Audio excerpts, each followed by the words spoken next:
उन्नाव में जो जिस प्रकार से 3 दलित बच्चों के साथ में का जो शोषण हुआ उसके बारे में आप क्या कहेंगे? देखिए, बहुत ही जघन्य अपराध हुआ है ये।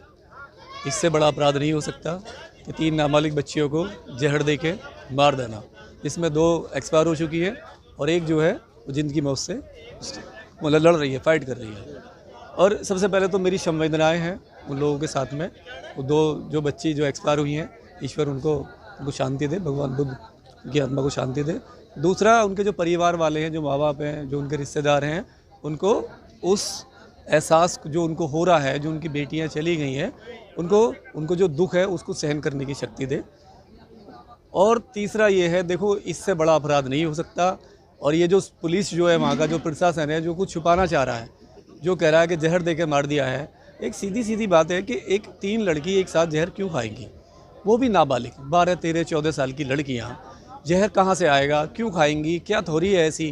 क्योंकि इतना बच्चा तो मैच्योर भी नहीं होता। अगर ये 20 साल के बच्चे होते तो लगता है कि ठीक है कहीं गलत हुआ होगा, लेकिन 12 साल की बच्ची, 13 साल की बच्ची, 14 साल की बच्ची, 11 साल की बच्ची कैसे जहर खा सकती है? ये प्लान्ड है, ये मर्डर है और हो सकता है रेप भी हुआ हो, क्योंकि पुलिस जो थ्योरी वहाँ बता रही है उस पर विश्वास नहीं कर सकते। मेडिकल में रेप की पुष्टि नहीं हुई है? मेडिकल में रेप की पुष्टि नहीं हुई है, वो ठीक बात है। उसमें पॉइजन की पुष्टि हो रही है, लेकिन मेडिकल भी अब मतलब डाउट से देखा जाएगा।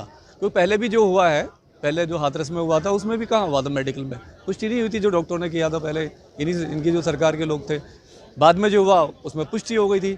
तो उस पर तो डाउट है, उस पर कहीं ना कहीं डाउट है, तो उसकी इंक्वायरी होनी चाहिए, हाई लेवल पे इंक्वायरी हो। और जो मीडिया को रोका जा रहा है, जो मीडिया को नहीं जाने दिया जा रहा, मीडिया को जाने दे और मीडिया वहाँ ट्रायल ले।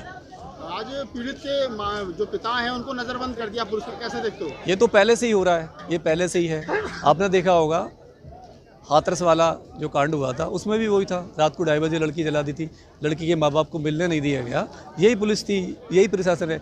देखिए, पुलिस ईमानदारी से काम अपना करना चाहती है, लेकिन जो वहाँ की नौकरशाही है, जो वहाँ की सरकार है, जो संघीय सरकार है, वो नहीं चाहती कि पुलिस ईमानदारी से काम करे।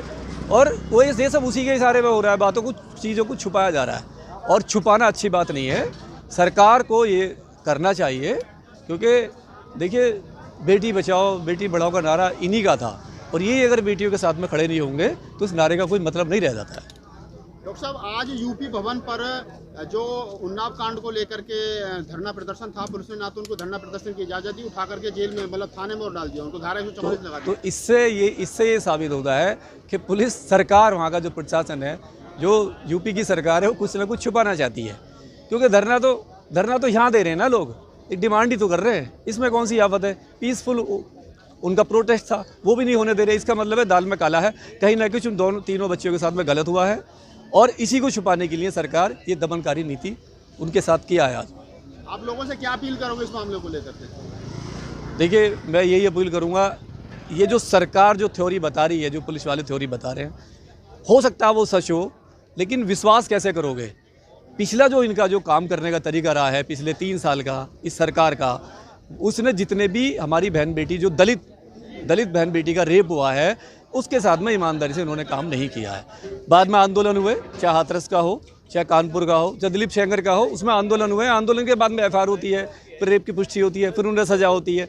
जब इतना सारा कुछ होता है तो इनसे क्या अपील कर सकते हो? अपील ये है कि जो हमारे संगठन है, जितने भी हमारे अम्बेडकर भाई संगठन है, तो सोशल वर्कर है, जो किसी में भी डिफरेंट नहीं करते, जो सबकी बहन बेटी को अपनी बहन बेटी समझते हैं, उनको रोड पे आना चाहिए। और उन परिवारों के लिए जो 3 बच्ची एक्सपायर हुई है, उनके लिए वो आवाज़ उठाए, न्याय के लिए उनको रोड पे आना चाहिए, उनकी हक मांग के लिए। दिल्ली के मंगोलपुरी में एक रिंकू शर्मा नाम की आपस में 2 दोस्त थे, एक मुसलमान था, रिंकू शर्मा ब्राह्मण था, तो एक रिंकू शर्मा की हत्या हो गई, उसको हिंदू मुस्लिम का रंग दिया गया, और रोहित शर्मा जो है वो देश का बेटा हो गया। आज एक भी संगठन नहीं बोल रहा भगवाधारी, जिससे कि जो 3 बच्चियों के साथ में जिस प्रकार उन्नाव में शोषण हुआ है। देखिए, पहले तो मैं रिंकू शर्मा के लिए अपनी संवेदनाएं ठीक है देता हूँ, उसके परिवार को ऊपर वाला एक शांति दे, ठीक है, क्योंकि किसी का भी बेटा मरा है वो बेटा होता है।